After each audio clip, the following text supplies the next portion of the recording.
You know what? I'm a big Virat Kohli fan, and Okay. I see almost all his interviews. And one thing which he always says is that if you give your 120% every single day, you are answerable to no one. And that's what I focused on as well. Even though I was getting low mock scores, that's what worked for me actually. One thing which differentiated SPJMR from all the other institutes was that the non-classroom programs.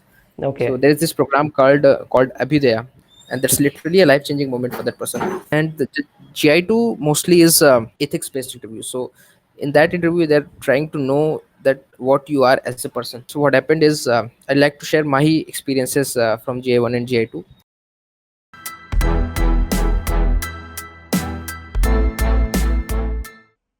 Hi Shubham, thanks a lot for joining us today. Hey, thank you for having me. So a big congratulations on making it to SPJIMR Mumbai. Yeah. Thank you so much.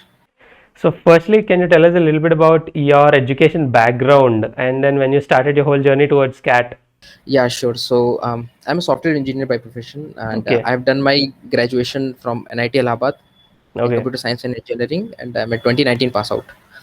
Post that, I have worked for 2 years at an asset management company as a software developer. I This year I got 98.7 percentile in CAT, and Okay. before that, I mean this was my second attempt. In the previous attempt, I scored 99.17. One thing which I can say for sure is that few things which I came across during my journey helped me a lot. One thing was CRAQ mock exams, especially the VRC section of the CRAQ mock exams. I can say that they mimic very closely to the actual CAT papers.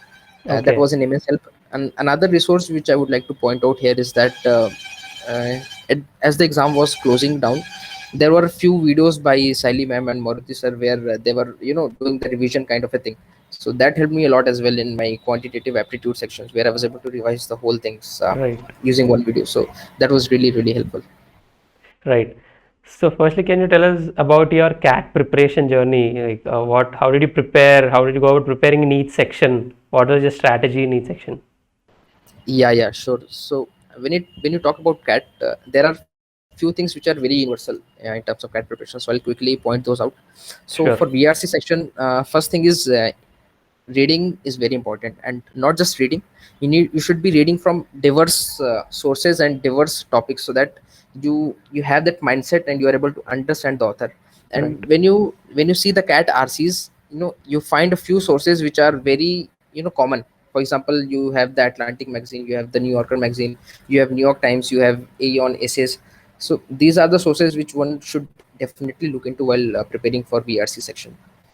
For DILR section, I would say that practice is the only thing. So what I used to do is, first of all, practice a lot from the mock exams, and sectional exams. And what I used to do as well is I used to solve one Sudoku as well every single day. Okay. So so that I used to do it to make my mind a bit sharper and get those logics for DILR. And for quantitative aptitude, I would say being an engineer, that was not much of a hassle. And one more thing which for quantitative aptitude section is very true is you can always improve here. It doesn't matter if you have a bad day or a good day. If your concepts are clear, you can easily sail through in the quantitative aptitude section, but not so much for the DL and the VRC section. Right. So one should really prepare well for the quantitative aptitude section. Great. So, okay, so was there any stage during your preparation that you got so demotivated, maybe because of low mock scores or something like that? And if yes, how did you handle that phase? Yeah, so I remember during our time, initially the CAT paper was of 3 hours, but midnight it changed to 2 hours. Right. And when I And gave my first mock, I scored very low marks actually. So that okay. was very demotivating. So you know what? I'm a big Virat Kohli fan, and Okay. I see almost all his interviews. And one thing which he always says is that if you give your 120% every single day, you are answerable to no one.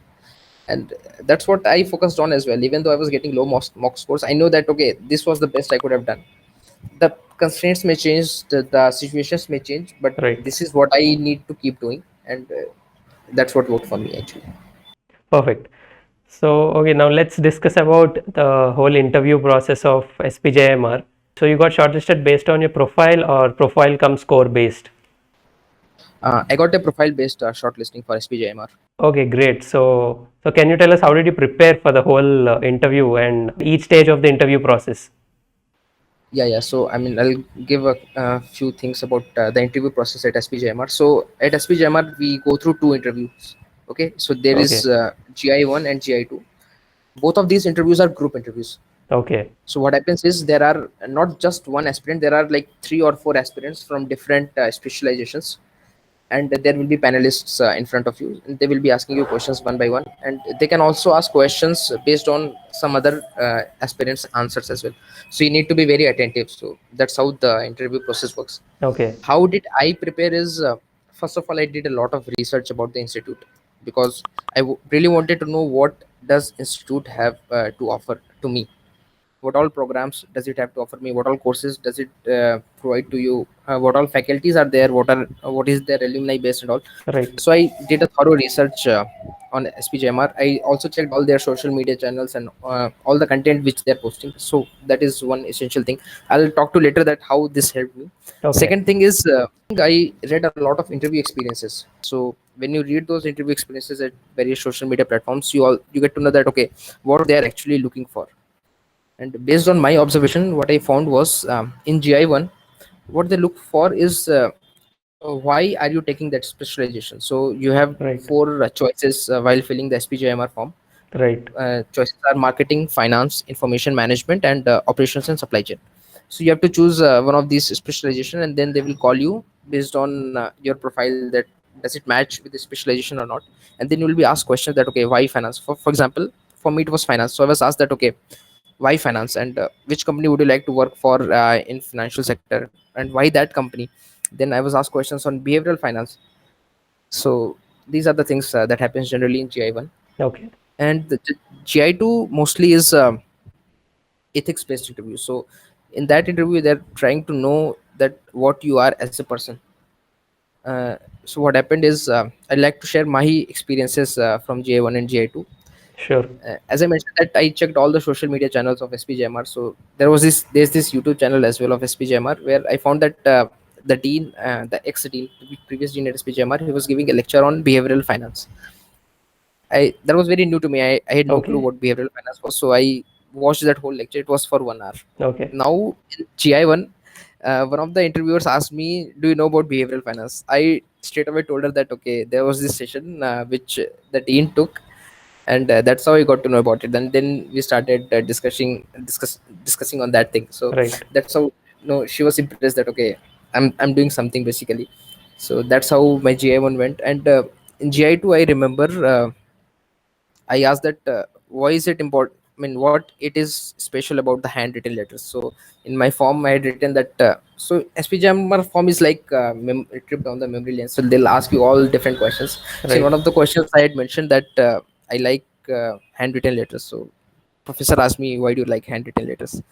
I I told him that when I got my first job, I wrote a letter to my mom and dad, and after reading it, they started crying like babies. So that impressed me a lot, and that showed me how powerful can a handwritten letter be. So this is why. Right. Great. Okay, so firstly, can you tell us what are the calls that you received and which B schools offered you final admission? Yeah, so I received the calls from IIM Indore, IIM Okay. Shillong, SPJMR Mumbai, XLRI Jamshedpur, and all the CAP calls. These are the Okay. ones which I received. I was offered admission by all the CAP colleges. I'm Indore, I'm Shillong, and SPJMR. I was not able to convert XLRI only. Okay. When I got all these calls, I was, as I mentioned, that I did my research on these colleges, and one thing which differentiated SPJMR from all the other institutes was that the non-classroom programs. So Okay. there is this program called Abhyudaya, where Okay. you are training a child from the slums of Mumbai, and changing his or her career, and that's literally a life-changing moment for that person. So these are the Okay. things which you get to do. You get to do rural internships, and then after that you get to do corporate internships as well. So the curriculum is very different, and it looked like I was a good fit for that program. This is the Right. reason.